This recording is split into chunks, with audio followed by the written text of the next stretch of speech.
Bienvenue à un épisode intervalle où mon collègue Alexandre Tratch et moi répondons aux questions de la communauté en utilisant les dernières connaissances disponibles dans la littérature.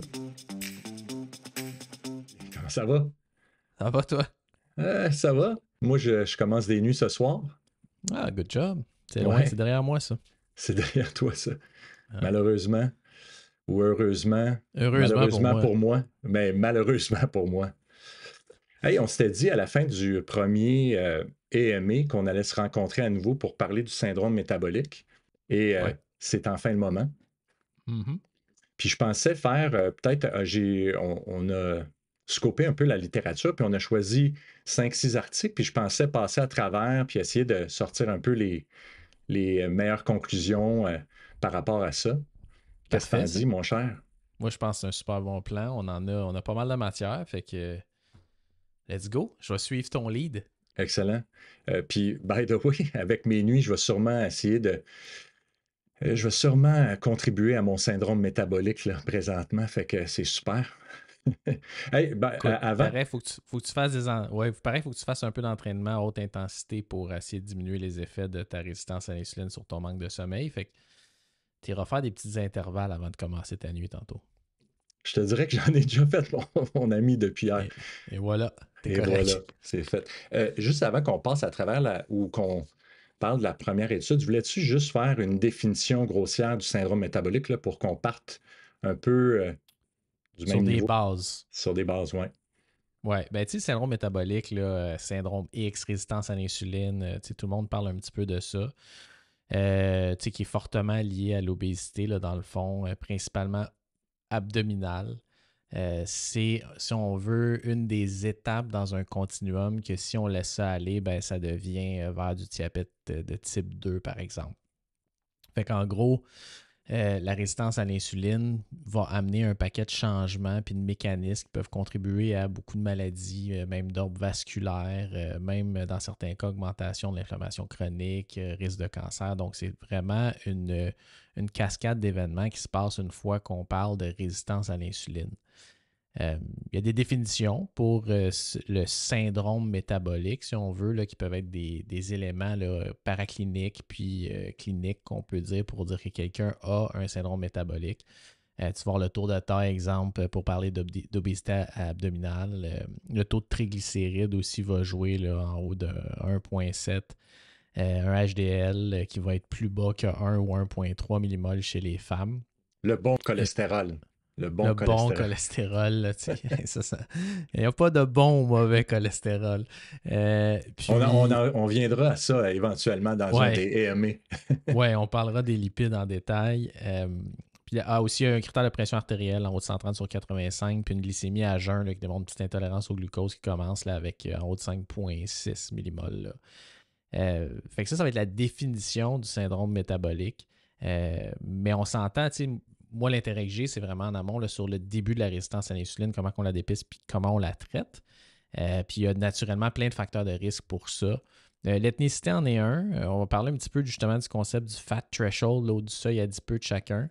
Mais il y a aussi naturellement la sédentarité, l'inactivité, la faible masse musculaire, toutes ces choses-là qui peuvent être L'alimentation en surplus. l'alimentation. Fait que tous les Ouais. facteurs de vie modifiables. Puis aussi un gros facteur génétique aussi là, qui peut être qui peut contribuer, là, si on veut, au développement de la résistance à l'insuline du syndrome métabolique, puis ce continuum-là qui mène au diabète type 2. Là. Veux-tu qu'on en parle plus? Non, non, Y non, je a-t-il pense des que choses en particulier que tu voulais voir? Ouais. Tu sais, parce que. non, ça fait le tour, puis je voulais juste qu'on parte avec les mêmes bases. Puis ce qui Ouais. est intéressant de ce que tu dis, je pense que ce qu'il faut retenir aussi, c'est que parfois, le début d'un syndrome métabolique, tu sais, souvent, ils parlent qu'il faut que tu aies au moins 3 de ces facteurs de risque-là, Ouais. mais que ça peut être très, tu sais, la prévalence est quand même importante, elle augmente avec l'âge. Mhm. Puis, tu sais, au début, ça peut pas ne pas, ça paraît pas dans le fond. Là. Fait que c'est vraiment important là, le dépistage, puis je pense d'avoir un bon suivi, puis avoir un bon médecin, parce que tout ce que tu dis là peut ne pas paraître au début, mais malheureusement, les années s'accumulent et éventuellement, l'effet peut être difficile à revenir en arrière. Là. Fait que... Ouais, plus vite on intervient, mieux c'est, tu sais. Puis aussi, il faut savoir que c'est pas tout le monde qui a le même seuil adipeux ou la génétique qui fait en sorte qu'il y en a des gens qui ont une bonne couche de gras là, au niveau des membres principalement, qui n'ont pas énormément de graisse viscérale, qui vont avoir un taux d'adiposité plus grand que d'autres personnes, mais qui ne vont pas nécessairement avoir un syndrome métabolique ou une résistance à l'insuline. Tu sais, tu regardes leur bilan, leurs affaires sont correctes. Puis ça, c'est la composante génétique, il y en a beaucoup. Tu sais, dans le syndrome métabolique, dans le fond, nous, ce qu'on veut éviter, c'est lorsqu'on a cette espèce de débordement de ce compartiment-là, là, tu sais, qui n'est plus au niveau des appendiculaires, qu'on appelle au niveau des jambes, des bras, mais qui va être plus au niveau viscéral. Puis c'est là que ça produit des facteurs inflammatoires, ça va perturber l'équilibre métabolique, dont le métabolisme des lipides, puis la régularisation de ta pression artérielle aussi, causer un peu d'inflammation chronique, qui peut à son tour contribuer à la résistance à l'insuline, augmenter les triglycérides, etc. Fait que, il y a plein de choses qui vont en découler de ça, mais il faut comprendre que ce n'est pas tout le monde qui va avoir le même, si on veut, seuil là, avant de développer ces symptômes-là. Puis ça dépend vraiment de chaque individu. Puis comme tu disais, tous ces facteurs de risque modifiables, l'activité physique, l'alimentation, etc. C'est En ce qu'on fait, veut ouais. éviter. Oui, vas-y. Non, non, j'allais dire, en fait, la graisse abdominale, la graisse qu'on voit, c'est souvent, des fois, la pointe de l'iceberg, comme on dit, là. C'est-à-dire que c'est juste, Ouais. malheureusement, à l'intérieur, ça peut être même pire, là. De là, un peu, là, essayer de prévenir et non d'attendre trop longtemps, là, parce que juste de regarder ce qu'il y a à l'extérieur est moins important par rapport à ce qui se passe à l'intérieur de ton corps, là, dans Ouais, ce syndrome-là. Euh, exactement. euh, je ne sais pas si toi, tu es comme moi, mais genre dans nos études de médecine ou dans plein de conférences, tout ça, on entend souvent, tu sais, OK, pour perdre du poids ou pour améliorer notre poids, ben, il faut que tu fasses du sport, il faut que tu fasses de l'activité physique, il faut que tu fasses du sport aérobique. Mhm. Puis je Juste trouvais du ça, cardio. juste du cardio, exact. C'est souvent ça qui revient, tu sais.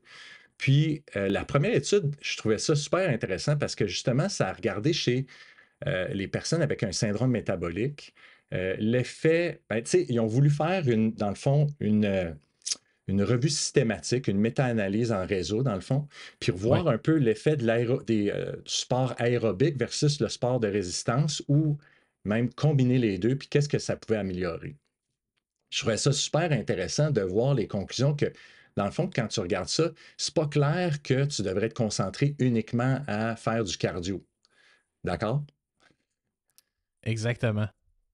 Fait Tu sais, que, puis aussi, juste un bémol là-dessus, tu sais, il va y avoir énormément de bénéfices à l'exercice physique. Oui, ça va t'aider à avoir un déficit calorique, puis oui, ça va t'aider à perdre du poids, mais on s'entend, c'est les bénéfices de l'exercice physique, c'est au-delà de la perte de poids, parce qu'on le sait que les gens qui ne vont pas changer leur alimentation, qui ne vont pas corriger l'espèce de surplus calorique qu'il y avait à la base, qui ont fait, qui se sont ramassés en surpoids, l'exercice physique va juste avoir un effet un peu momentané. Autrement dit, aussitôt qu'ils arrêtent de faire l'exercice physique, ils risquent de reprendre leur poids.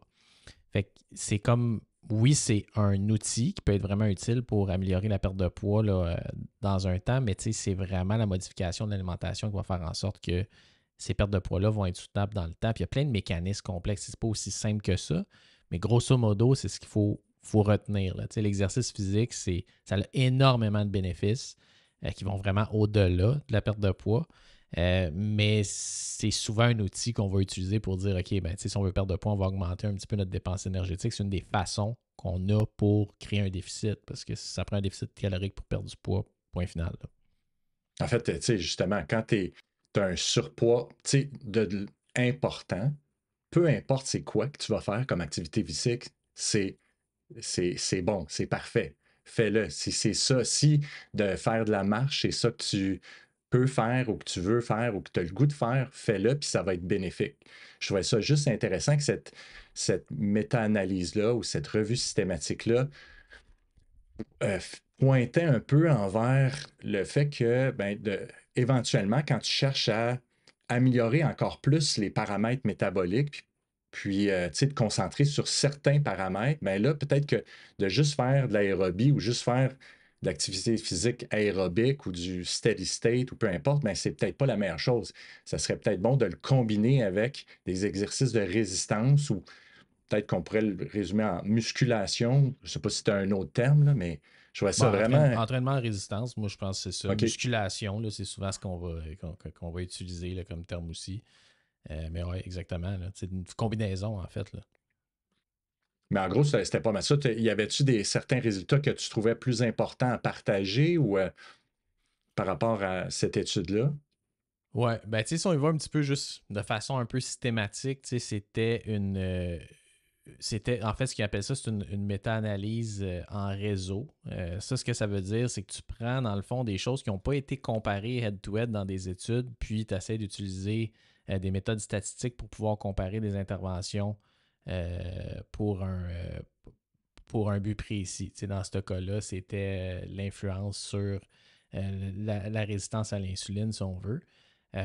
Fait que c'était de comparer l'exercice en résistance versus l'exercice cardio versus les deux ensemble, puis voir lesquels qui avaient le plus impact. Fait que, le type d'analyse qu'ils vont faire, c'est ce qu'on appelle un score de sucra, là, si on veut. Là. Ça n'a rien à voir avec l'aspartame, ces affaires-là. Là. C'est vraiment juste une espèce de. C'est la surface sous la courbe là, de classement cumulatif. Fait qu'en gros, ce que ça fait, c'est que ça met la probabilité qu'une intervention versus l'autre soit la meilleure des deux. Fait que c'est une probabilité, c'est pas quelque chose qui donne une réponse définitive, mais qui est quand même vraiment intéressante pour pouvoir comparer des interventions. Fait que c'est un peu ça qu'il a fait avec cette étude-là. Puis laisse-moi regarder un petit peu Oui, pendant ce les temps-là, détails. Ouais, vas-y, les je détails peux juste épidémiologiques. rajouter qu'il faut toujours faire attention là, quand c'est des méta-analyses par réseau. C'est comme si, dans le fond, A compare à B, puis B compare à C. Fait qu'après ça, toi, tu dis, ben A va se comparer à C. Fait que, en gros, là, si tu veux résumer ça rapidement, là, fait qu'il faut juste faire attention à les conclusions de cette étude-là ou de la méta-analyse en disant, ben, comme tu l'as dit, ça n'a pas été fait head-to-head. Cependant, ça peut te donner un trend intéressant ou ça peut, une fois que tu l'analyses et que tu regardes les résultats, je pense qu'il y a certaines conclusions intéressantes qui peuvent être sorties, mais il faut juste faire attention parce que juste par la façon qu'ils l'ont fait, il y a certains biais qui ont été incorporés. Là. Ouais, c'est ça. Faut que tu fasses des assumptions, comme tu dis, qu'il y a une espèce de logique entre tout ça. Là. Faut qu'il y ait un inter, faut que les variables soient interreliées, sinon ça ne fonctionnera pas. Là. Si tu prends, si tu dis, mettons, A est égal à B, B est égal à C, puis que tu as le C même pas proche là, d'être C'est ça. égal à A, ben, ça risque de pas fonctionner. Faut que ça fasse du sens dans ce cas-là, combiner les deux, donc ça fait une intervention qui a du bon sens. Puis, ce qu'ils ont regardé plus spécifiquement, si je regarde, c'était par rapport à l'indice de masse corporelle, quel type d'entraînement serait le mieux. La perte de poids, la masse de graisse corporelle, les HDL, les LDL, les triglycérides, cholestérol total, insuline, glucose, pression artérielle, tour de taille. Dans le fond, lequel type d'exercice, cardio, musculation, ou les deux risquent d'être le mieux pour améliorer ces variables-là. Puis, grosso modo, c'est ça, ça vient rajouter ce que tu dis, c'est que c'est pas juste le cardio. Exemple, Mhm. pour baisser l'indice de masse corporelle, l'exercice aérobie avait l'air d'avoir une plus grande probabilité de fonctionner que les deux combinés ou juste ou juste un versus l'autre. Euh, pour la Mais, perte de poids globale, c'était combiné. Ils ont tous un peu ouais. des différences. Là. Mais Euh, justement, la masse grasse, elle, c'était l'exercice en résistance. ouais, C'est ça que je exactement. trouvais très intéressant quand j'ai lu qui te fait juste repenser à les conseils que tu donnes aux patients ou à des Mm, patients, ben, de l'exercice combiné ou d'incorporer de l'exercice de résistance peut être vraiment intéressante, là, parce que juste avec exact. ça, tu te rends compte que Ouais, puis tu ce que sais, tu penserais pas que, en tout cas, moi, j'aurais plus, quand j'aurais fait comme qu'est-ce qu'on fait depuis des années, dire, ben, va faire du cardio pour t'aider. ouais, c'est vrai, t'as raison. Puis, il y a des choses qui peuvent expliquer ça. Si on fait, exemple, beaucoup d'entraînement en résistance, ils ont augmenté leur masse musculaire, ben, c'est normal peut-être qu'en proportion, leur taux de lipides, leur masse adipeuse a diminué. Le problème, c'est qu'on a une faiblesse dans tout ça, dans l'analyse des populations. On ne sait pas c'était quoi leur composition corporelle au départ. Mhm. Fait il manque un peu d'informations. Mais ça fait du sens aussi, dans le syndrome métabolique. C'est pas tout le monde qui est un peu du côté, là, comme on va dire, là, qui ont un gros surplus calorique avec une bonne masse musculaire. Chez ces gens-là, tabarouette, c'est pas nécessairement vrai que ça va être de l'entraînement à résistance qui va faire plus de sens. Par contre, tu vas avoir des gens qui sont extrêmement sédentaires, qui ont une petite petites masses musculaires qui sont résistants à l'insuline, à ce moment-là, ça fait du sens que l'entraînement à résistance va vraiment améliorer leur marqueur de résistance à l'insuline parce qu'on va augmenter la masse musculaire puis pour diverses Améliorer la raisons. Là. gestion du glucose puis tout ça là, avec ça. Là. Exact. Tu vas Ouais. avoir un réservoir un petit peu, puis on le sait que tu vas augmenter ta sensibilité à l'insuline là, rapidement. Juste le fait de faire de l'entraînement, soit en résistance ou cardiovasculaire, une quinzaine de minutes là, à une intensité quand même assez élevée, déjà là, tu influences ta résistance à l'insuline. Fait que c'est quand même. Fait que c'est quand même intéressant de voir que c'était, comme tu dis, c'était pas juste du cardio pour améliorer ta composition corporelle. C'est au contraire. Je pense que cette étude-là, moi, ce que ça me démontre, c'est qu'effectivement, ton intervention ne devrait pas être juste basée sur une modalité d'entraînement, mais un bon programme devrait Mhm. viser à améliorer ton aspect musculaire, force, masse musculaire, mais aussi ton aspect cardiovasculaire, puis capacité aérobique, puis même anaérobique. Ce qui fait du sens. Fait que, on a Tout à appris fait. que ton entraînement doit être bien balancé. Là. Mm. Mais probablement, tu sais, je pense je reviens à ce qu'on disait au début, là, ton intervention était vraiment bonne aussi, là, c'est que peu importe là, si tu as un gros surpoids au début, peu importe l'activité physique, fais-la, puis ça va améliorer tous tes paramètres. Ça va améliorer, tu sais, ton état puis tes paramètres métaboliques, je pense. Là. Tu sais, il ne faut pas juste faire partir puis dire, OK, il faut que je fasse 5 entraînements, 3 aéros, 2 résistances. Peu importe là, au début, là, concentre-toi sur l'aérobie au début, là, mais éventuellement, je pense de focuser sur combiner avec la résistance peut vraiment, vraiment aider encore plus. 100%. Je pense que le message que tu dis est vraiment important.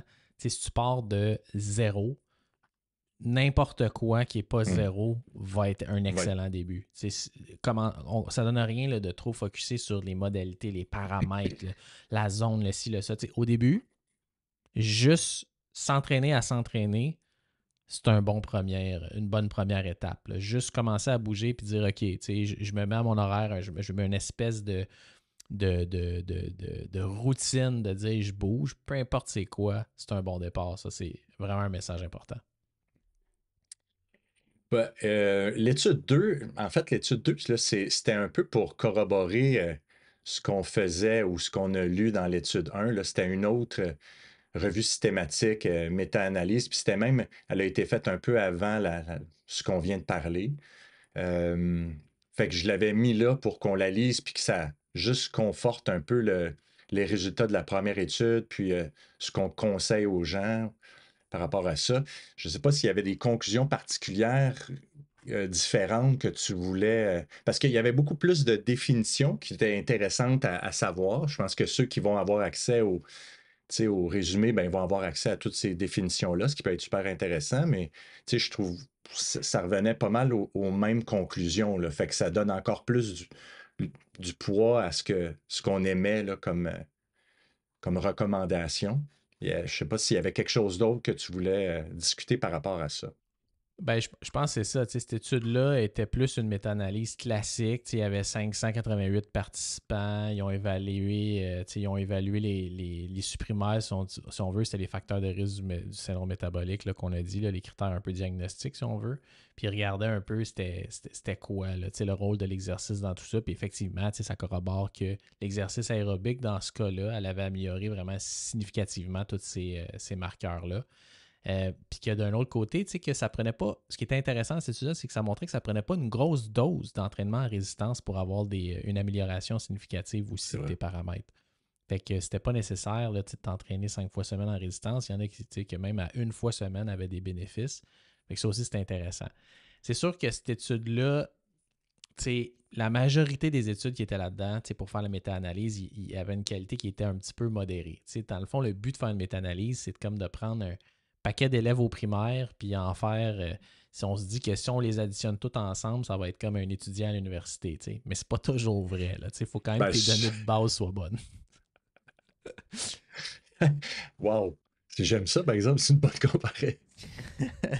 Non, mais c'est ça pareil. Tu essaies de faire des méthodes statistiques. On va prendre un paquet d'études moyennes. Des fois, dans des méta-analyses, tu as genre plein d'études randomisées contrôlées de super bonne qualité. C'est pas toutes les méta-analyses qui font ça, mais le but de ça, c'est d'essayer d'augmenter un peu la puissance là, de cette intervention-là au travers de pouler des résultats d'autres études. Fait que tu prends plein d'études moyennes, tu essaies d'en faire une bonne avec. En fait, Mais moi, j'avais ouais. retenu de notre formation, tu sais.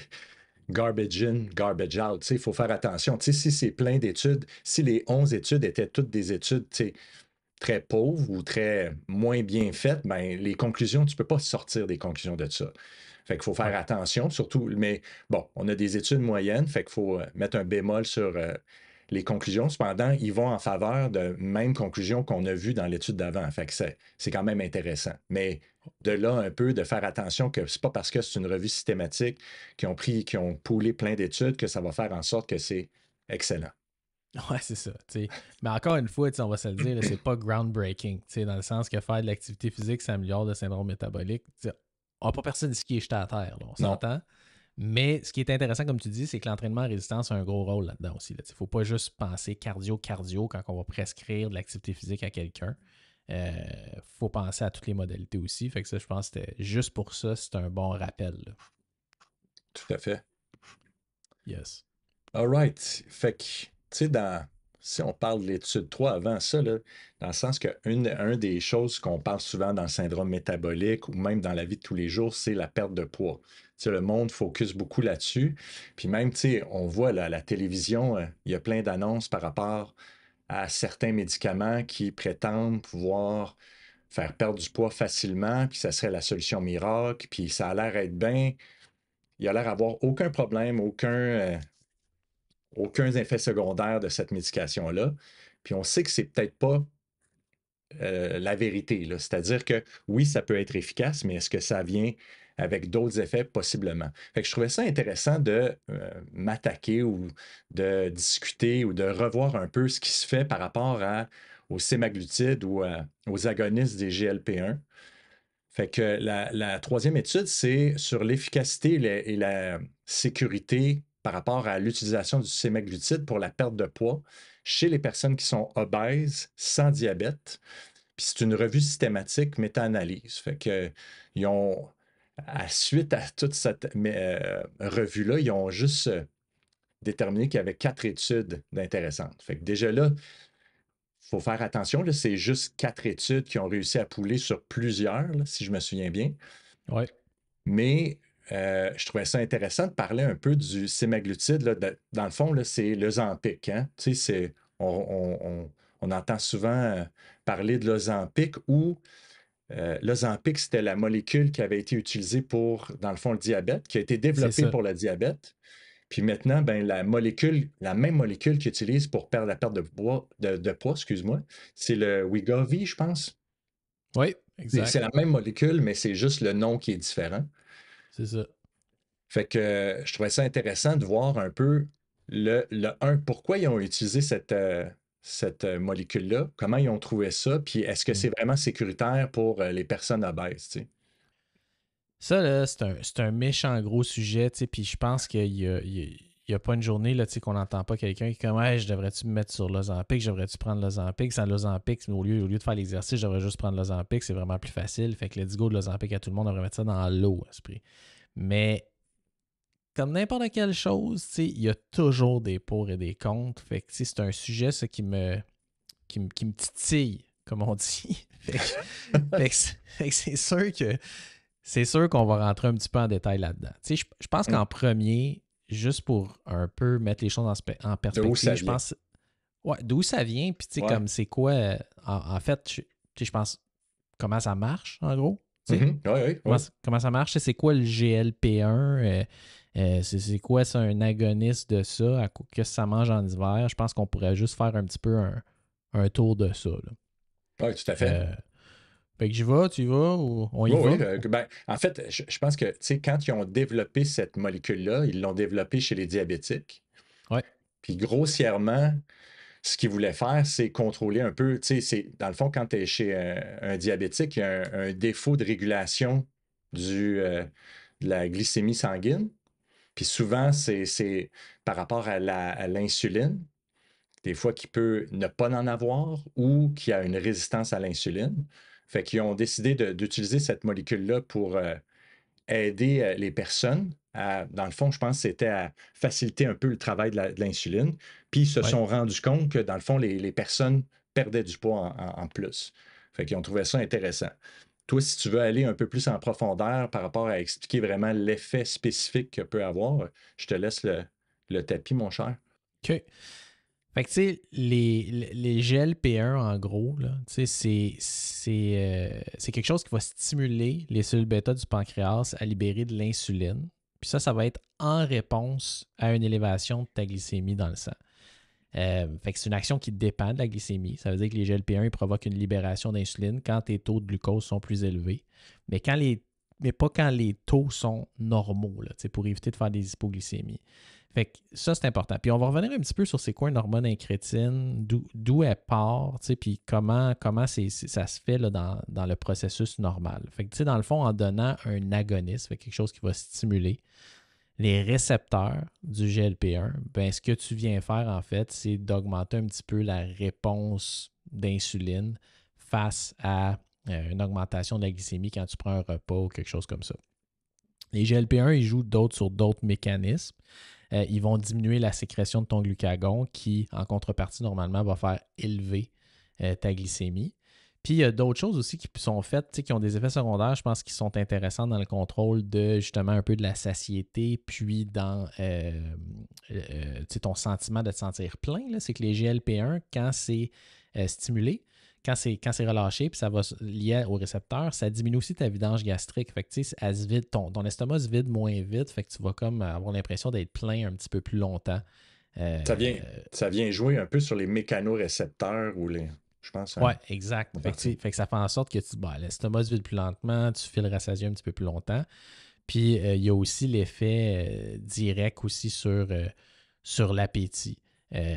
Avoir une bonne production de GLP-1 fait en sorte que ça agit aussi sur tes centres centrales, là, vraiment dans ton cerveau de satiété. Fait que ça va contribuer au fait que tu dis je suis plein, j'ai pas faim, j'ai pas besoin de manger. Fait que c'est un peu les gros mécanismes, si on veut, là, des GLP-1, des Je agonistes pense à que, GLP-1. ouais. Puis je pense que l'effet central, là, me semble, c'est pas là, clair comme de l'eau de roche, là, comment ça fonctionne. Je pense que les experts ils émettent certaines Mhm. suppositions, là, mais c'est pas clair, là, l'effet central, pourquoi ça fait cet effet-là, là.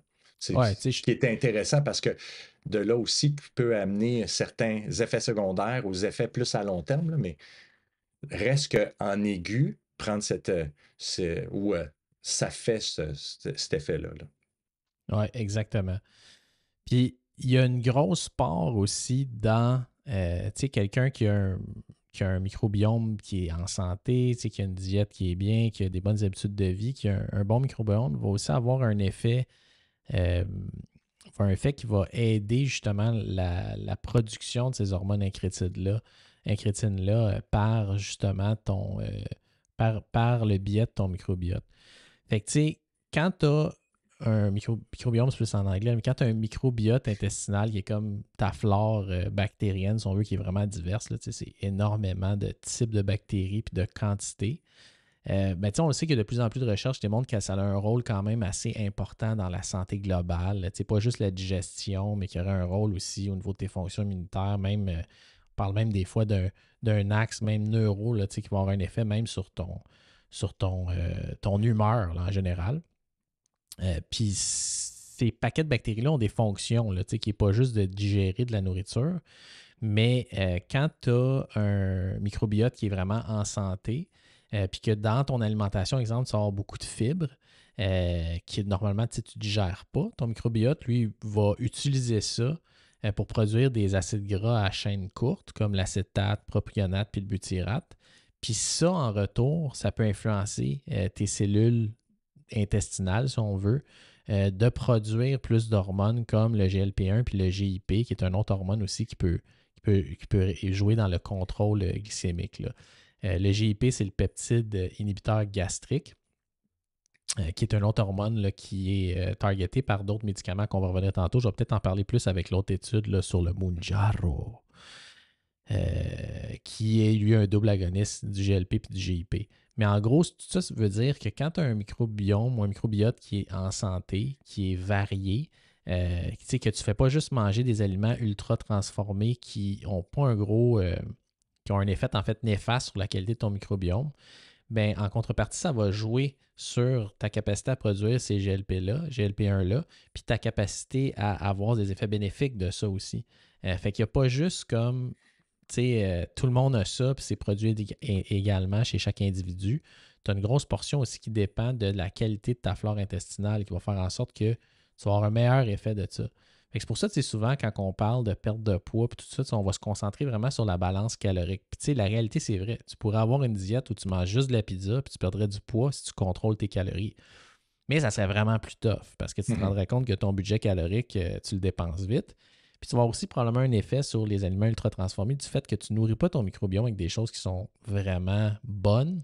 Puis au final, tu vas probablement diminuer tes chances là, globales de réussir parce que, Caroline, tu sécrètes moins ces hormones incrétines-là, puis tu en as moins son bénéfice sur le contrôle de la glycémie puis la satiété. Fait que c'est un peu, c'est comme le sémaglutide, là, l'Ozempic, ces choses-là, c'est un médicament qui joue sur beaucoup de choses. Les GLP-1, oui, c'est ça que ça fait, là, mais les GLP-1 ont un effet sur plein d'affaires dans ta régularisation de la faim puis ton contrôle glycémique. Fait que c'est pour ça que c'est un sujet qui est super intéressant et qui est vraiment en essor aussi. Là. Comment ça j'avais à dire là-dessus? Là? Je suis parti sur une chire, comme on dit. Oui, je te dirais que c'était pas pire, par exemple. Mais si on revient sur l'étude, dans le fond, qui voulait voir si c'était efficace puis c'était sécuritaire. Ouais, c'est pour ça qu'on parle de ça, l'étude. J'avais oublié qu'on parlait de l'étude. Oui, l'étude, là, de quoi qu'elle parle, cette étude-là. Oui, dans le fond, ils voulaient voir. Fait qu'ils ont la revue systématique, ils ont pu sélectionner 4 études. Fait que je mets quand même un bémol sur le fait que de plusieurs centaines, voire quelques mille études, me semble, il y avait juste 4 qui fitaient dans les critères. Ils ont voulu voir un peu, est-ce que de un, ça permettait une réduction, ou c'était quoi la réduction moyenne de poids, le pourcentage de réduction moyenne, puis aussi, est-ce que le pourcentage qui se rendait à une réduction de 5 Puis je pense, pourquoi le 5 je pense que c'est dans les études, ça revient beaucoup, là, quand tu veux une médication efficace pour la perte de poids, ben, un des indicateurs principaux qu'ils regardent, c'est la perte de poids de 5 permet d'au moins d'avoir une amélioration au niveau des paramètres métaboliques. Fait que c'était les deux objectifs principaux. Puis après ça, ils voulaient aussi voir les objectifs plus secondaires, c'était de voir les effets secondaires. Fait que je ne sais pas si tu veux parler un peu plus des résultats de cette étude-là, puis par rapport à l'efficacité et la sécurité. Je pense que ça peut être intéressant juste de faire un survol de ça. De un, sachant que le sémaglutide ou l'Ozempic ou le Wegovy est là où ça doit être que c'est efficace. Ouais. Je veux pas briser le punch. Ouais, c'est efficace, OK? C'est efficace, mais il y a un mais. OK. Puis parlons-en de ces études-là, tu sais. Fait que ça, tu sais, c'était l'efficacité puis la safety of semaglutide for weight loss in obesity without diabetes. Fait que c'était une revue systématique puis une méta-analyse. Fait que, comme tu dis, 4 essais randomisés contrôlés, 3613 individus qui souffrent d'obésité sans diabète, plus que 18 ans, un IMC en haut de 30 ou en haut de 27 avec au moins une comorbidité liée au poids. Fait que genre hypertension, dyslipidémie. Fait que tu sais, 27 d'IMC, là, c'est comme facile à voir ça, là, by the way. Là. Fait que les indications sont quand même assez larges. Quand tu regardes les patients, en moyenne, leur poids, c'était dans les deux groupes, là, c'était autour de 113 kilos. Tu sais, qui est pas comme 350 livres. Là. Fait que c'était du monde qui avait un bon surpoids, mais on ne parle pas d'une obésité là, qui est hyper morbide, mais quand même, là, 113 kilos. Puis là, l'intervention, c'est ça qui est intéressant. Il parlait, on administre le sémaglutide par voie sous-cutanée une fois semaine, puis on va augmenter la dose à toutes les 4 semaines jusqu'à temps qu'on atteigne la dose cible dans cette étude-là de 2,4 mg. OK? Ça, il fallait que ça soit atteint avant la semaine 16. Puis après ça, on poursuivait ça jusqu'à la semaine 68. Ça, c'est comme plus qu'un an. Là, c'est un an et plusieurs semaines. Là.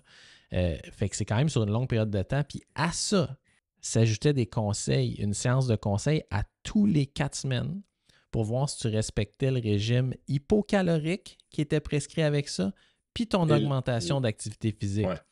Fait que là, c'est bien important. Là, pour reproduire, quand on a une étude, on parle tout le temps de validité interne et externe. C'est genre, qu'est-ce que tu appliques à la population-là?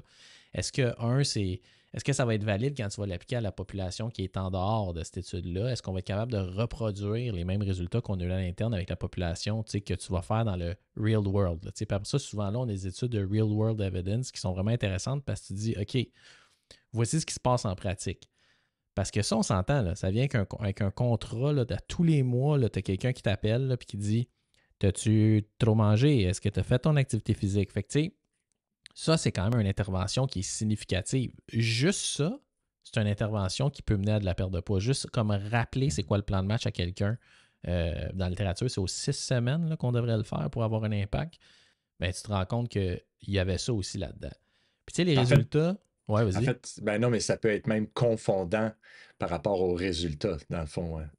Je suis d'accord. Mettons Tu sais, qu'on parce se que mettait dans des conditions optimales. Là. ouais, parce que là, tu te dis, est-ce que c'est vraiment juste l'effet du sémaglutide qui a fait ça ou c'est genre l'effet combiné avec l'activité physique? Fait que quel est l'effet réel de sémaglutide est peut-être moins évident à faire ressortir. Ouais. D'un autre côté, tu sais, tous les groupes avaient la même intervention quand même, avaient ce même counseling-là pareil. Fait que tu compares Mhm. quand même des patates avec des patates, là, mais il reste que c'est quand même, tu sais, aussi ce que ça veut dire, c'est que tu ne fais pas juste prescrire une médication, puis merci, bonsoir, on se revoit dans 68 semaines, voir ce que ça fait. Ça aussi, c'est important. Tu sais, c'est pas... si tu veux comparer tes résultats avec ce qui se passe dans l'étude, mais il faut que tu mettes en place quelque chose comme ça. Fait que la réduction, je vais sortir les chiffres un peu. Fait que la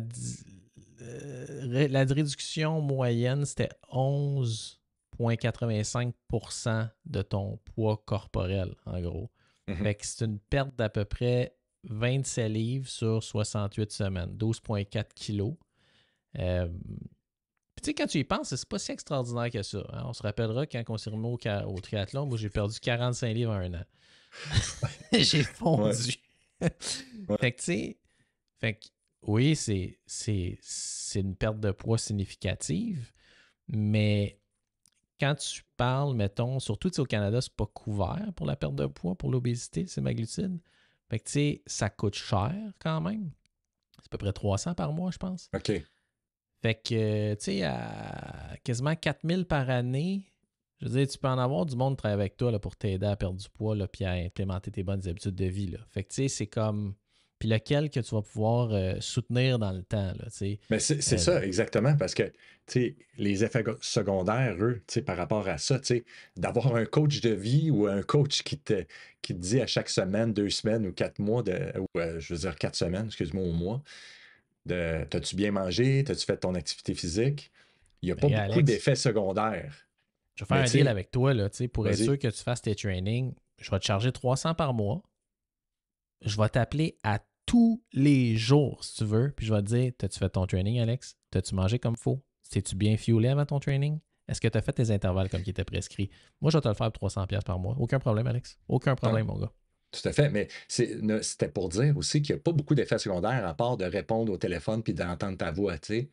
Mais mis Puis à on part ça, s'entend que ma petite voix nasillarde est agréable le matin à 6h15. non, exact. OK, Ouais, ça serait à 6h15, toi, c'est pas le soir. 6h15. Non, OK, ouais, regarde, on commence la OK. journée de bonne heure. Mais t'as raison, tu sais, fait qu'à un moment donné, tu te dis, OK, tu sais, on prescrit un médicament qu'il faut que tu t'injectes une fois semaine, puis que, tu sais, on va voir dans les études, là, il y a step 1, step 2, step 3 jusqu'à step 8, là, tu sais, qu'au final, tu mets ces gens-là sur indéfiniment sur le sémaglutide. Ben oui, là, tu sais, ils contrôlent leur poids puis ils le maintiennent, mais en même temps, tu n'as pas non plus les bénéfices de toute l'activité physique. Là. Tu sais, si tu fais juste donner la médication puis tu n'en parles plus, là, tu sais, qui dépassent au-delà juste la perte de poids puis le syndrome métabolique. Puis en même temps, tu sais, le profil d'effet secondaire, la tolérance aux médicaments, tout le kit, tu sais, je veux dire, les coûts associés, tu sais, à un moment donné, c'est une question de bon sens. Là, tu sais. Fait que c'est sûr que moi, je, je vais utiliser cette médication-là dans certains cas qui sont précis, mais ça vient avec une mise en garde aussi, puis ça vient aussi avec une méchante discussion sur tout ce qui vient avec ça.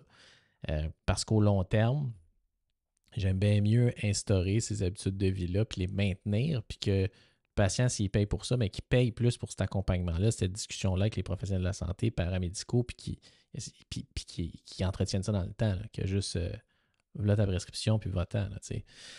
Euh, Puis il y avait aussi une affaire intéressante, tu sais, puis ça, il faut chercher parce que c'était pas montré dans les études. C'était qu'est-ce qu'ils perdent comme poids exactement, tu sais? Perdent-tu juste du gras? Est-ce qu'ils perdent d'autres choses? Parce que tu sais, tu t'attends, là, quelqu'un qui a une bonne obésité que tu veux favoriser une La, perte de poids, ils la vont perdre la masse proportion, là, musculaire. ouais, la Ouais, proportion normale d'une perte de poids, c'est sûr que tu vas avoir d'une perte de poids de masse musculaire ou lean body mass. ouais, Puis, ouais. tu sais, normalement, c'est quoi la proportion, genre, de perte de poids? 20-25%, tu sais, je pense que tu peux OK. t'attendre à ça. Fait que tu sais, si tu perds, tu sais, exemple, 20-25% de ta perte de poids là, va être aussi de la masse musculaire. C'est un peu une proportion, tu sais, qui est pas mal vue là, dans des pertes de poids quand même assez drastiques de cet ordre-là, là, tu sais, de 27 livres là, ou 30 livres là, en un an. Tu t'attends à perdre quand même de la masse musculaire. C'est surtout vrai chez ceux qui sont déjà quand même assez, tu sais, qui ne sont pas novices en entraînement à résistance. L'espèce de recomposition corporelle là, où les gens vont perdre du gras puis gagner de la masse musculaire en même temps, ça arrive surtout, tu sais, quelqu'un qui est vraiment novice en training, puis là, il commence à lever des poids, tu sais, là, je veux dire, les 3 à 6 premiers mois, c'est comme impressionnant les gains qu'ils font. Ça a tendance à se stabiliser après. Mais tu sais, chez une population qui bouge, mettons, là, puis qui n'est pas novice, c'est difficile c'est beaucoup plus difficile, en fait, d'avoir une recomposition corporelle comme ça. Tu t'attends à perdre la masse musculaire quand tu perds du poids, puis c'est correct, là, quand ça reste dans ce pourcentage-là. Mais quand tu allais voir comme faux, puis c'est où dont j'ai trouvé ça? Je pense que c'était quand j'étais allé voir l'exploration un petit peu des données. Je pense que c'était du Step 1 Trial. Je le mettrai dans les notes, là. Mhm. Mais bref, quand tu regardais ça, la proportion de masse maigre que ces gens-là perdaient était plus autour de 35%. Fait que tu sais, c'est quand même important d'être conscient de ça. Pas en disant qu'il ne faut pas prescrire ce médicament-là. Elle a définitivement son indication là, dans certains cas. Mais ça veut dire que, tu sais, chez une personne qui est plus âgée, qui est déjà sarcopénique, tu sais, mettons à 70 ans que tu veux introduire une médication comme ça, bien, quand tu vas faire perdre du poids, tu vas faire perdre le 35% de sa perte de poids va être en masse musculaire. Puis on le sait que passé 70 ans, l'effet de la sarcopénie, elle est Et, extrêmement délétère sur ta survie dans les années qui suivent. Autrement dit, un individu qui est fort et qui a une bonne masse musculaire à 70 ans a 3 fois moins de chances de mourir toute cause que quelqu'un qui n'a pas cette force et masse musculaire-là. Fait que quand tu c'est quand prescris même. l'Ozempic, c'est comme, t'as un petit peu, là. Tu as 70 ans, tu es déjà sarcopénique. Il faut tenir compte de ça dans l'équation, là. Puis, il faut balancer les risques et les bénéfices, là. C'est pas un given là, que tu donnes ça et tout va mieux, là. Vraiment intéressant ça. Puis même, je pense que selon les études, là, si je ne les ai pas toutes révisées, mais ça te fait passer de 20 à même 50% là, de perte de masse musculaire. Fait que t'imagines-tu 50% de ta perte est, est de, est Ouais, de muscle. c'est complètement fou, là. Ouais. Imagine, là, tu perds 50 livres, puis là-dessus, tu en perds 25 de muscles. Hey, mon gars, t'as-tu idée comment c'est tough prendre 25 livres de masse Ouais. musculaire? Ouais, c'est. Hey, tu Oui, sais, un regarde, peu. moi, je vais te donner un exemple, OK? Tu sais, en finissant la saison de triathlon, je pesais 176 livres, là, tu sais, qui est très maigre là, pour moi. Euh, qui, Puis j'avais perdu de la masse musculaire naturellement, étant donné que tu étais quand même pas mal en déficit, même si tu essaies de manger en fou dans ta période de triathlon. Puis je fais moins d'entraînement, j'essaie plus de maintenir la masse. Puis tu sais, dans mon off-season, mon objectif numéro 1, c'est de reprendre du poids, puis de reprendre de la masse musculaire. Je me suis entraîné fort, là. J'ai fait de l'hypertrophie pure. Là, puis je mangeais bien, j'ai assuré que j'avais un bon contrôle de mes macros, de l'apport protéique.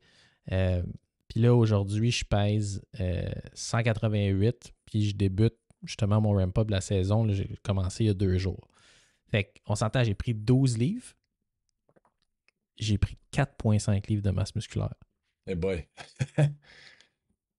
Ça, c'est comme Ouais, en 4 mois là, pratiquement là, de ouais. training. Fait que Avec tu sais, un focus là-dessus, là, tu sais, avec ouais, tu sais, tes connaissances, un focus et tout ça. Là, fait que c'est même pas juste, tu sais, ah, je vais faire un petit peu de muscu. Là, tu sais, il y a quand même eu un certain focus ouais. là-dessus. Là. Ouais, ouais, tu sais, puis on s'entend, c'est sûr. Est-ce que c'était optimal dans le sens, tu sais, j'ai Ouais, continué à faire pas mal de cardio puis tout ça, là. ouais, ouais. Mais, Mais tu sais, c'était un focus particulier, là, tu sais, sur 4 fois, des fois 5 fois semaine, lever des charges, là, tu sais, ben, pas lever des charges lourdes, mais tu sais, avoir une modalité d'entraînement qui favorise l'hypertrophie, là, tu sais, pas beaucoup de reps en réserve, vraiment des techniques assez avancées pour promouvoir ça.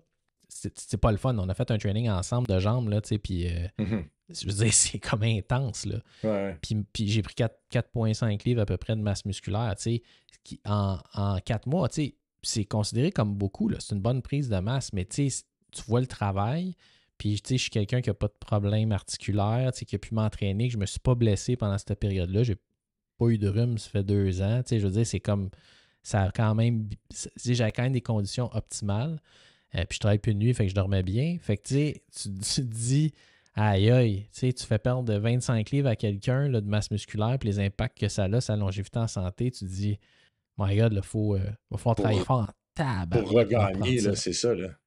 Ouais. Ah, c'est Fait que ça, intéressant, là. c'est comme la mise en garde, tu sais. Mm. Maintenant tu sais, c'est toujours une balance de risque et de bénéfice. Tu sais, si quelqu'un, exemple, tu sais, qui est, mettons qu'on parle dans un contexte de perte de poids, là, chez quelqu'un qui est vraiment résistant à l'insuline, tu sais, qui est proche du diabète, tu sais, puis je veux dire, il faut quand même considérer que ça peut être un traitement qui est intéressant. Mais dans mon cas, ça vient avec un suivi vraiment intensif de la masse musculaire, un programme d'hypertrophie vraiment intensif pour le maintien, puis assurer que dans ta diète, tu vas avoir suffisamment de protéines pour supporter ça. Parce que ça aussi, c'est une affaire dans ces études-là. Tu sais, on n'a pas contrôlé la diète, on ne sait pas exactement ce qu'il mangeait, comment. Fait que, il y a tout ça aussi là, qui est pas adressé. Fait que je pense qu'il y a moyen de mitiger cette perte musculaire-là, mais il faut vraiment tenir compte quand c'est prescrit, surtout chez la population plus âgée. Ouais, fait qu'il y a quand même des effets secondaires à cette médication-là. Au-delà de la perte de masse musculaire, il y a aussi les patients, les personnes rapportent aussi à être nauséeuses. Il y en a qui ont eu des pancréatites, des cholélithiases, des coliques biliaires. Fait que c'est pas une médication qui a aucun effet secondaire, qui est facile à prendre, puis qu'on n'a pas à s'inquiéter, là. Fait que je pense qu'il faut que ça soit prescrit par un professionnel, puis avec un bon suivi dans un bon cadre, dans le fond, là. Ouais, je Hey, pense que tu le dis, le cadre est vraiment ouais, important dans tout ça. Puis je te dirais pour n'importe quelle médication, là, ouais, ils ont tous des ah, effets t'as secondaires. raison. Là, puis, Exact. euh, C'est toujours puis une effectivement. balance de. En fait, n'importe quel médicament, c'est toujours une balance de. Tu sais, en plus, chaque individu est différent, là. Tu sais, est-ce qu'il y a plus d'avantages que d'inconvénients? C'est toujours ça, là. Fait que, puis Ouais. est-ce que dans certains cas, tu es capable de tolérer les inconvénients parce qu'il y a plus de bénéfices? Fait que je pense que cette médication-là est encore plus. Genre, il faut vraiment bien balancer là, ces deux affaires-là, là. 100%, man. Puis il faut vraiment que il faut vraiment que la décision soit bien réfléchie parce que tu le sais, hein, c'est toujours plus facile de pas avoir de discussion puis de prescrire un médicament. Je veux dire, on le sait, Ouais. là. Hey, On en a vu combien, là, tu sais, ouais, qui avaient mal à la exactement. gorge, que Ouais, tu fais tout le spiel sur les antibiotiques, l'inutilité. Quand tu as un strep dans le fond de la gorge, c'est quoi ouais. vraiment l'effet que ça fait sur ta Le durée de l'infection? bénéfice, Pourquoi on ouais. le donne? Tu fais tout, tu y expliques le score de Centaure. Ah, il y a besoin d'une culture, tu fais une culture, elle est négative. Tu dis, regarde, c'est le traitement, c'est symptomatique. 2 jours plus tard, encore mal à la gorge, je vais voir un autre docteur qui dit ben non, ça prend des antibiotiques pour ça, pas de discussion antibio. Après ça, il va mieux parce que c'est le décours normal de la maladie. Tout a l'air d'un cave, l'autre médecin passe pour un héros. Mais c'est de la mauvaise médecine, là. Mhm, Fait que, tu c'est sais, vrai. fait que c'est toujours plus facile de juste donner une prescription puis rien dire. Ça, c'est facile de faire ça. N'importe quel cave qui a le droit de prescrire est capable de faire ça. Mais on s'entend que c'est pas la bonne chose à faire la majorité du temps. En tout cas, tout seul de même, sans explication, ça n'a pas sa place. Mais encore plus quand tu donnes des médicaments qui ont un potentiel d'effet, qui ont un potentiel de risque beaucoup plus élevé. Mais Caroline, là, tu ne peux pas juste dire ah, perdre du poids, c'est facile, viens dans ma clinique de perte de poids. Tout le monde est sous la sémaglutide, puis ça va bien. Non, non, c'est pas de même. C'est pas comme ça. Ça, c'est pas une médecine axée sur la longévité en santé. Ça, c'est une médecine Mhm, axée sur. Moi, bien honnête, je sais pas quoi. Je sais pas comment appeler ça, cette mhm. médecine-là. C'est de la Mais, médecine, là. C'est ouais. Mais c'est drôle de vrai que, médecine. mais c'est vrai que de bien ne pas prescrire un médicament est beaucoup plus compliqué de prescrire un médicament, man. Ah, Puis ça, c'est souvent, clair. ouais, non, c'est vraiment. Puis effectivement, ça se. Tu sais, que ça soit moi encore dans le domaine de l'urgence, toi dans ton domaine d'expertise, sincèrement, je vis la même chose. Probablement pas mal à chaque corps, j'ai cette situation-là que je peux avoir avec un patient qui demeure un défi intéressant, mais des fois qui est difficile parce que tu sais qu'il y a une pression de la société, du public, du patient, qui est peut-être malheureusement à cause qu'il ne comprend pas l'impact que peut avoir, tu sais, de prendre un médicament qu'il n'a pas besoin de prendre ou qu'à ce moment qu'il n'a pas besoin de prendre, tu sais, parce que ça Ouais. vient avec beaucoup d'effets secondaires ou des potentiels effets secondaires à court, moyen, puis même long terme pour certains, là, tu sais. Ouais. Non, moi, j'adore, en fait, ces opportunités-là. Quand il y a un patient qui me challenge sur pourquoi je ne prescris pas d'antibiotiques, en fait, moi, j'aime ce genre de discussion-là parce que ça te permet. Non, mais c'est vrai, ça te Oui, oui, permet oui. de dire, ben regarde, je vais t'expliquer exactement pourquoi, puis c'est quoi la rationnelle derrière ça. Puis, regarde, je pense que c'est une bonne opportunité d'éducation, puis c'est notre Mhm. devoir de le faire. Mais il faut surtout pas juste faire des prescriptions de complaisance, puis faire comme, tu Ça, sais c'est quoi, vrai. j'ai pas le temps. Puis tu sais, en même temps, aussi, oublie pas, tu as quand même la pression du système de santé sur les infirmières, les médecins et tous les professionnels de la santé, tu sais, Ouais, de voir bien du monde aussi parce que crime, la demande est tellement grosse. Puis des fois, tu sais, tu te dis, aïe, aïe, ça serait vraiment plus simple de faire une prescription puis juste éviter la discussion. Mais pour les fois qu'il faut faire cette discussion-là, je pense que c'est bien plus payant au long terme. Puis il faut juste que tout le monde soit cohérent, par contre. On ait tous le même discours. ouais, Sinon, ouais. sinon, sinon c'est C'est- plate en maudit. Tu fais tout ça, puis Exact. 48 heures plus tard, il y a quelqu'un qui a fait tout ce que tu as dit. Ben, je te dirais que ça doit arriver plus souvent qu'on le pense, Ah, encore, malheureusement. c'est clair. All right. OK, mais on a OK. assez chiré sur ce sujet-là. Là. Ouais. Mais je pense que je trouvais ça, ouais, je t'avoue que je t'ai pas arrêté, puis je ne nous ai pas arrêté parce que je trouvais ça intéressant, puis ça touche à plein d'affaires au-delà tu sais, du sémaglutide, mais qui peut être intéressant à tout le monde à comprendre, là. Mais si on passe à l'autre étude, dans le fond, qui fait un peu Ouais. suite à l'évolution de ces molécules-là, du sémaglutide, là, on parle du terzipatide, qui, Dis donc ça 3 fois vite, vite encore, genre. terzipatide. C'est pas super, man. Je me suis T'es quand même, pratiqué toute t'es quand, l'après-midi. t'es quand même pas pire. Fait que c'était une étude, fait que dans le fond, c'est une molécule un peu similaire au sémaglutide, puis ils ont voulu voir un peu avec un double aveugle randomisé contrôlé, évaluer la sécurité puis l'efficacité de cette molécule-là chez les personnes obèses, fait qu'un peu avec les mêmes paramètres que l'étude au, euh, qu'on vient de parler avec le sémaglutide, donc un IMC de 30 ou plus, ou 27 avec au moins un facteur de risque. Puis ils ont voulu prendre un peu là, différentes doses de cette médication-là là, à injecter une fois par semaine, donc 5, 10, 15 mg versus le placebo, puis voir un peu, encore une fois, l'efficacité de perte de poids ou puis les effets secondaires par rapport au placebo. Je ne sais pas si tu veux parler un peu plus des résultats en tant que tels de cette molécule-là qui a l'air être un peu plus intéressante point de vue profil, sécurité et effets secondaires que le sémaglutide. Mhm. Tu sais, en fait, c'est ça. Puis elle, la différence avec Ouais. le tirzépatide, c'est le fait que c'est un double agoniste. Fait que GLP-1 puis GIP. Puis tu sais, les résultats, pas tant en fonction des doses, en gros, tu sais, réduction significative du poids, encore une fois. Puis ça, c'était sur 72 semaines. Puis le changement moyen, là, c'était 15% de réduction du poids avec le groupe de 5 mg. 19,5 avec le 10, 20,9 avec le 15. Fait que, Il y a un un effet plateau un qui peu, hein, ouais. s'amenuisait là, un petit peu à Ouais, 10 et ouais. 15 mg, comparativement à moins 3% avec le placebo, qui était tu sais, rien là, dans le fond, là, mais qui s'injectait pareil, là, mais avec rien. Fait que dans le groupe tirzépatide, il y a 85% des participants qui ont atteint une réduction de poids de 5% ou plus. Puis dans le groupe placebo, 35% des participants ont atteint une perte de poids de 5% ou plus. Fait que c'est un peu ça. Puis quand tu comparais le 10 mg puis le 15 mg, il y avait 50% des participants dans le groupe de 10 qui avaient atteint une réduction de poids corporel de 20% ou plus. Puis 57% dans le groupe de 15 mg qui avaient atteint une réduction de poids corporel de 20% ou plus, comparativement là, toujours aux 3% du groupe placebo. Fait que quand même, une méchante perte de poids. Là. Mais encore une fois, la réduction moyenne de la masse de la masse maigre était. Quand tu vas faire les calculs puis Ouais. tu regardes un petit peu dans, euh, dans toute l'analyse des données, parce que c'est pas juste mentionné. Tu pourrais dire que dans ce cas-là, quand tu fais le détail, là, moi j'arrivais à peu près à 32,9% de la perte de OK. poids totale était attribuée à la perte de masse musculaire. Donc, il se rapproche pas mal de ce que tu voyais dans le sémaglutide. Puis il faut la chercher, hein, parce que Mhm. c'est pas mentionné facilement, cette affaire-là. Mais, by the way, on ne l'a pas mentionné pour le sémaglutide, là, mais devine pourquoi c'est pas nécessairement mentionné.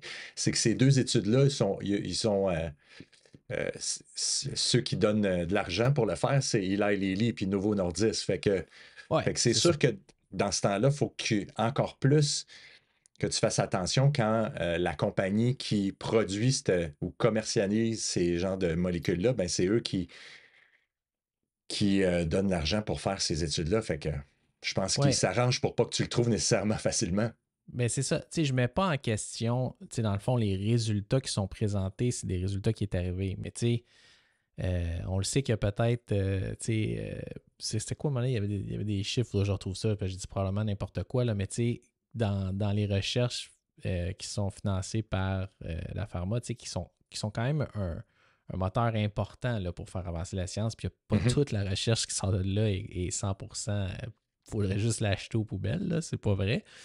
Il faut faire franchement plus attention, surtout sur c'est quoi qui n'est pas publié. Tu sais. Moi, ce qui m'intéresse dans ces affaires-là, c'est OK, on a le bon, mais qu'est-ce qui a été omis de l'analyse? Tu sais, dans ce cas-là, c'était quoi le pourcentage de perte de masse musculaire? Tu sais, qu'on n'a pas juste mis upfront.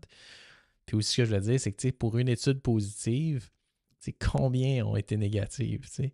Fait que Mhm. ça aussi, c'est. Puis je pense Ouais. que la proportion est vraiment grande. Mais tu sais, regarde, les résultats qui sont là sont quand même là. Mais tu sais, quand on regarde une étude, il faut.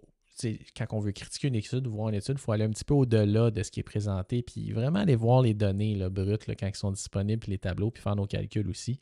Euh, puis de les remettre en contexte. C'est même affaire, souvent, on va voir le concept de risque relatif puis risque absolu. Tu sais, souvent, tu montres des diminutions de risque relatif de 50%, mais sur un événement qui arrive une fois sur 5 millions, Ouais. c'est quoi l'importance clinique de ça? C'est comment ça se traduit vraiment?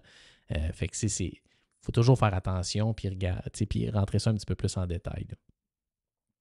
Intéressant. Mais en tout cas, Yes. tu sais, dans les conclusions, ça disait aussi que c'était quand même une molécule de ce type-là qui pouvait être plus sécuritaire, avec un peu moins d'effets secondaires, qui semble être un peu plus priorisé que le sémaglutide par rapport aux gens ou aux médecins ou aux professionnels de la santé qui l'utilisent. Fait que ça peut être intéressant dans ce contexte-là. Puis ça semble être plus efficace. Tu sais, il parlait que ça semble être plus efficace, mais encore une fois, on n'a pas d'études head-to-head de sémaglutide par rapport à tirzepatide. Tirzepatide. Parle. Ouais, tu voulais-tu dire d'autres choses par rapport à ça? Ou... J'avais pas d'autres niaiseries à dire. OK. Non, je pense que. Ouais, non, je pense que c'est pas mal ça. Je pense que le point sur la masse musculaire, c'est celui que je voulais faire vraiment. Là. Ça demeure cependant des médicaments qui ont l'air à être beaucoup plus intéressants comme profil de sécurité que plein d'autres choses pour la perte de poids qui existaient avant, mais il y a quand même un bémol qu'il faut qu'on discute, qu'il faut qu'on parle, que le professionnel doivent être au courant et tout ça. Là. Fait que on n'est pas là pour juste bâcher ces médicaments-là. Je pense qu'ils sont utiles, puis je pense que ça t'est arrivé d'en prescrire et ça doit t'arriver de t'en prescrire. Moins dans ma pratique présentement. Là, à l'urgence, c'est pas une molécule que je prescris, mais Ça en serait tout cas, quand ça même serait weird en intense. moi. Ça serait weird en mot t'as dit, mais tu sais. Ouais. Mais, tu sais, sait-on jamais. Non, sérieusement, non, aucunement. Non, Tu je sais, je vois pas pense que ça comment tu vit. pourrais faire ça. Non, non, exact. Puis comme tu l'as dit, je pense que j'ai pas le contexte pour le counseling de ce genre de médicaments-là. Fait qu'oublie ça, là, mais. Exact. Euh, pour l'étude numéro 5, en fait, c'était juste, tu sais, justement, là, c'est qu'on parle d'effets secondaires et tout ça, puis je trouvais ça juste intéressant. C'est une étude qui revient un peu sur l'utilisation de ces molécules-là là, chez les personnes qui ont le diabète. Puis en gros, tout simplement, ils regardaient un peu euh, est-ce que les personnes étaient capables de continuer et regarder un peu l'adhérence au profil d'injection et tout ça à 12 puis 24 mois. Puis là-dessus, tu te rends compte qu'il y a énormément de monde qui ne sont pas capables de continuer ce genre de médication-là, qui, je pense encore une fois qu'il faut prendre en considération quand tu débutes ce genre de médication-là. Là. Tu sais, on parlait là, de genre 70, plus de 70% n'étaient pas capables d'adhérer à 2 ans. Là. Puis là, ben, à voir un peu pourquoi, puis le pourquoi du comment, là, mais c'est quand même intéressant parce que quand tu regardes un peu les études, tu te rends compte que cette médication-là, ben, une fois que tu la débutes, ben là, c'est est-ce qu'il faut que tu la continues à vie ou pas? Puis là, ben, ceux que, OK, ben, je fais ça pour optimiser, mais je l'arrête, mais certains ont comme d'énormes cravings après, quand ils sont sevrés de cette médication-là, qui font qu'ils reprennent, tu sais, le poids presque exactement. Il y en a d'autres qui ont comme, genre, ils ont plus pas l'appétit, mais plus l'impression ou plus le goût de se nourrir, qui peut être genre là de façon prolongée. Fait que je trouvais ça vraiment intéressant de encore plus de prendre en considération là, que, OK, là, quand je commence cette médication-là, l'effet que ça peut avoir, ils ne sont pas capables d'adhérer plus de 2 ans. Puis là, ben, les conséquences de ne pas adhérer, là, fait que c'est un peu ça que moi, je prenais en conclusion de cette étude-là, mais je ne sais pas si tu avais d'autres choses d'encore plus intéressant. Ben, tu sais, moi, je serais curieux de voir aussi dans ceux qui n'ont pas adhéré, là, tu sais, est-ce qu'ils ont eu le rappel mensuel là, avec toutes ces affaires-là, tu sais, parce Ouais, que c'est du real world, là, fait que c'est du monde qui a ouais. une prescription, puis, tu sais, on sait pas trop ce qui s'est passé après, fait que probablement pas, là, dans certains cas, mais tu sais, c'est intéressant quand tu compares, justement, tu sais, la validité interne versus externe d'une intervention, tu sais. Là, on voit que dans le real world, il y en a pas mal qui drop. Puis je pense que c'était principalement plus les personnes âgées qui abandonnaient plus souvent. Puis je pense que c'est ça, c'est toi qui m'avais dit ça, tu sais, qu'il y avait, comme tu disais, qu'il y avait cette espèce de genre Mhm, d'anédonie-là, de, tu sais, comme plus de plaisir à manger. mhm. Moi, ça serait un problème, je te Ouais, dirais. c'est Juste clair, quand j'ai là. eu la COVID, puis je goûtais plus pendant comme 2 semaines, là, j'étais comme, mais c'est vraiment plate, ça, là. Fait que, tu sais, fait que non, tu sais, fait que je pense pour certains, c'est un symptôme vraiment important. Euh, Puis ouais, j'en ai. Quelqu'un qui me vient en tête là, que c'était un petit peu ça, là, tu sais, qui était une des raisons pourquoi ça avait été abandonné. C'était justement l'espèce de petite nausée puis anédonie face à la nourriture là, chez quelqu'un qui normalement tire quand même un plaisir à ça. Fait que tu sais, ça peut être quand même significatif là, dans ta décision. Hmm. Mais c'est un good find. C'est ça, c'est le fun de voir, tu sais, c'est quoi dans la vraie vie, là, qu'est-ce qui se passe avec ça. Puis, tu sais, c'est ça. Là. Fait que, tu sais, quand c'est quelque chose qui est labeled le miracle drug, là, ben, tu Mhm. sais, faut aller un petit peu plus loin. Maintenant, C'est est-ce vrai. que c'est efficace? Évidemment, là, je pense que ça a été démontré. Mais, tu sais, il y a toujours un petit astérisque qui vient avec ça. Puis, tu sais, il faut lire les fine prints. Mhm. Puis, tu sais, comme je te disais là, avant qu'on commence, mais ça va être intéressant de voir un peu. Là, je voyais qu'il y avait en tout cas, au moins une troisième molécule. Il y en a sûrement d'autres, là, mais le rétatrudide qui est en train d'être étudié, là, qui est en phase 2. Donc, ils sont en train de voir un peu c'est quoi la dose efficace de ce médicament-là. Puis que lui, il viendrait jouer au niveau du GIP, GLP-1, puis même des agonistes glucagon. Fait que ça serait le triple G. Triple Fait que G. ça va être C'est comme le intéressant. nom, c'est le God of War, ça, à boxe, Triple G. Triple G, ouais. C'est pas Gennady Golovkin. Ah oui, mais je pense. Triple G. Ben oui. C'était J'allais dire, je pense que c'était à la lutte, mais t'as raison, je pense que c'était Triple H exactement. à la lutte. Wow! Tu sais, j'aime vraiment la lutte, là. En fait, moi, j'aimais la lutte quand c'était Hulk Hogan, quand j'étais jeune, quand j'allais voir, quand j'étais chez mon grand-père, Feu Adrien. Oh, Wow! petite pensée pour Adrien.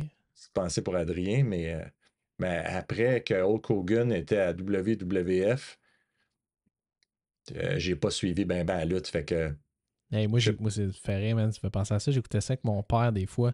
Puis moi, c'était Bam Bam Bigelow. Bam Bam Ouais. Bigelow. C'était mon préféré. Puis maintenant, il était hot, là. Il cassait tout le monde, il gagnait tout le monde. Il était un petit peu gras, pas vraiment athlétique. Il était fort. Bam Bam. Avec son soude comme une espèce de léotard avec Ouais, des ouais. flammes oranges. Bon, Ouais, ouais, je me souviens, c'était ouais. épique, là. Ouais, ouais. Ouais. Mais ça s'arrête là, moi aussi. Après Bam Bam Bigelow, là, Ouais. j'ai arrêté de suivre ça. C'est ça, moi, c'était Bam Bam Bigelow, ça me dit quelque chose. Jake the Snake Roberts, tu sais, toutes ces affaires-là. Mais ouais. On s'écarte, Euh, là. Ouais. ouais. Finalement, je voulais finir avec, écoute, tu sais, on parle de syndrome métabolique, on parle de perte de poids, de surpoids, tu sais, de prédiabète, comment on peut tu sais, éviter ou comment on pourrait détecter le fait qu'on a diabète. Puis là, je suis tombé sur une étude tu sais, qui regardait un peu une genre de revue narrative sur l'utilisation du moniteur de glucose en continu. Tu sais, on voit les diabétiques qui ont ça, puis ils Mhm. peuvent même agir en temps réel sur leur glycémie avec ça. Mais là, c'était une étude qui regardait un peu chez les adultes sains. Est-ce que ça pourrait être utile? Est-ce que ça pourrait être intéressant pour dépister, même optimiser leur vie de tous les jours, puis même au niveau de l'activité physique? Puis, tu sais, je me demandais un peu si toi, c'était le genre de choses que tu utilisais ou que tu prescrivais ou que, tu sais, chez les patients, parce que ça a l'air être très intéressant, comme la Oura, comme le Exactement. Whoop, comme comme le Cardia là, qui annonce à la télévision, là, comme Ouais. faire son ECG de même. Là. Tout Ouais. ça est super intéressant. J'ai rien contre le fait de essayer de trouver plus facilement certaines pathologies, maladies ou éviter ou prévenir, mais c'est l'utilisation puis l'interprétation qui est souvent problématique là-dedans. Fait que je trouvais ça intéressant de voir, toi, si tu quelque chose que tu prescris, est-ce que tu quelque chose que tu trouves intéressant ou qu'est-ce que tu Écoute, en as moi, je retenu? suis pas surpris que tu trouves ça intéressant parce que fut un temps, tu avais une Aura, une Apple Watch, puis une Whoop sa cheville. Je pense que t'es la seule personne qui avait une Whoop sa cheville. En tout cas, Puis j'avais une veste là, par balle aussi quand ouais, j'allais juste au cas. travailler. Juste au cas. Fait que, tu sais, on avait un monitoring de Trach en continu. On savait exactement ce qui passait sur toutes ses fonctions vitales dans les deux bras et une jambe en temps réel. C'était impressionnant. La On avait question, des c'était tableaux de bord à l'urgence là-dessus, c'était fou. La question, c'est qu'est-ce qui se passait avec l'autre jambe? Tu sais, parce qu'il y avait deux bras puis une jambe, mais qu'est-ce qui se passait avec l'autre jambe, man? Elle était complètement délaissée, ça. C'était ta lazy leg, on la laissait faire, celle-là. Mais tu sais, mais blague à part, tu sais, je pense que, tous ces capteurs-là, puis ces méthodes de monitoring-là, tu sais, que ça soit même, comme tu dis, là, une montre de sport, une bague, tu sais, ça reste que c'est pas pour tout le monde. Il y en a chez qui que ça cause beaucoup d'anxiété, fait que c'est pas quelque chose qui est vraiment utile. Par contre, je pense que comme une Oura ou une Whoop, un CGM a un potentiel vraiment important pour aller chercher un petit peu de l'insight sur ce qui modifie, toi, ta qualité, exemple, tu sais, dans la Whoop de sommeil, de réponse à l'entraînement. Ben, avec le CGM, c'est un petit peu, tu peux apprendre un peu quoi dans ton alimentation va avoir des gros impacts sur ton contrôle glycémique. Fait que je pense que ça peut être vraiment utile chez quelqu'un qui a un syndrome métabolique, quelqu'un qui est en surpoids, sans être diabétique, là, mais de dire, de prendre conscience un peu de quand je mange ça, wow, je regarde ce que ça fait au niveau de ma glycémie, puis j'en prends conscience. Ou quand je m'entraîne, puis après ça, je mange un peu ou que j'utilise que je mange différemment après mon entraînement, mais ma réponse glycémique est moins longue. Mais souvent, après 3, 4 mois, tu as pas mal été chercher toutes les insights que tu avais à aller chercher. Puis je pense que là, la valeur de ces outils-là peuvent diminuer. C'est tout autre chose dans un contexte de suivi de diabète. C'est pas un type 2, je pense que ça, c'est autre Mhm. chose. Il y a des études là-dessus, on pourra en parler à un moment donné. Mais là, on parle vraiment dans un contexte de juste monitorer le glucose parce que les capteurs ne sont pas trop chers et c'est disponible. Euh, ben, je pense que c'est ça. Ça dépend de l'individu, mais je pense que ça peut avoir un bienfait justement pour mieux comprendre tes signaux de faim, mieux voir la réponse que tu as à certains aliments, mieux comprendre la dynamique de glycémie avec comme les apports que tu as, puis la relation dans la journée, l'impact du stress, du manque de sommeil. Je pense que tu as plein d'insights que tu peux aller chercher avec ça.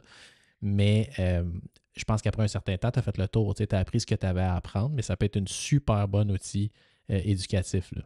C'est un peu de même, je le vois. Mhm.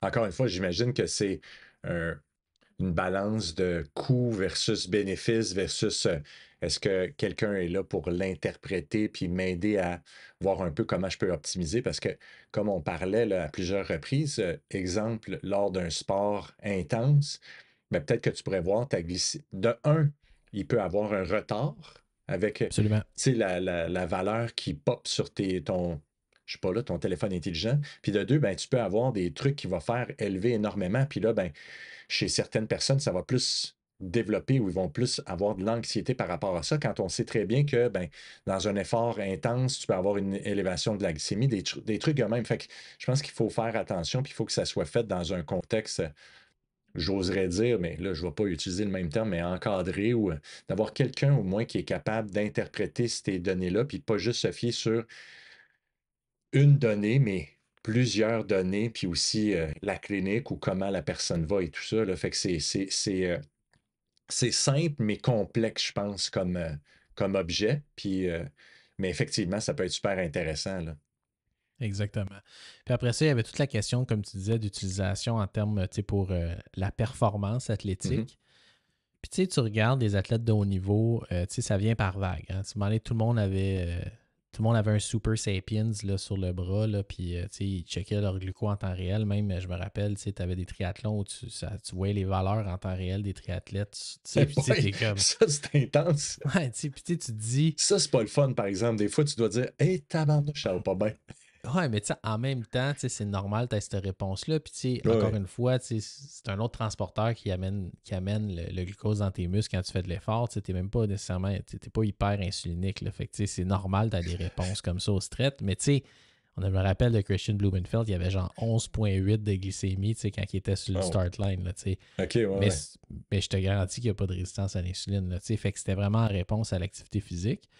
Mais, tu sais, encore une fois, t'en vois de moins en moins, tu sais, parce qu'encore une fois, je pense que tu vas chercher l'insight que tu veux, puis après ça, tu sais, tu te dis, OK, tu sais, c'est-tu vraiment important? Parce que surtout que tu le sais, en endurance, tu sais, il y a une corrélation directe pour une même personne, là, de plus tu es capable d'assimiler de carbs par heure, meilleure est ta performance. Tu sais. Au début, tu sais, 90 grammes de carbs par heure pendant une épreuve, c'était considéré beaucoup. Maintenant, il y a du monde qui sont à 160, 180 grammes par heure. Hey, c'est du stock, là. Écoute, là, on se rend, tu sais, c'est beaucoup de carbs, là. Fait que, tu sais, comme dit le fameux coach des Norvégiens, Olav Alexander Boo, il n'y a pas de vitesse sans puissance et il n'y a pas de puissance sans calories. Fait que l'école de pensée, c'est tu bouffes le plus de calories que tu peux pendant que tu fais un effort Hmm. physique intense et tes performances vont aller dans le même sens. Fait que, tu sais, dans un contexte de course, Pré- ben, le but, c'est d'en prendre le plus possible là, avant que tu aies obligé d'aller utiliser le porta potty. Là. Ouais, c'est ça. Moi, je dirais juste dans le contexte, assure-toi de savoir où sont les Johnny on the spot, par exemple. Ça, c'est clair, parce que tu peux avoir des accidents.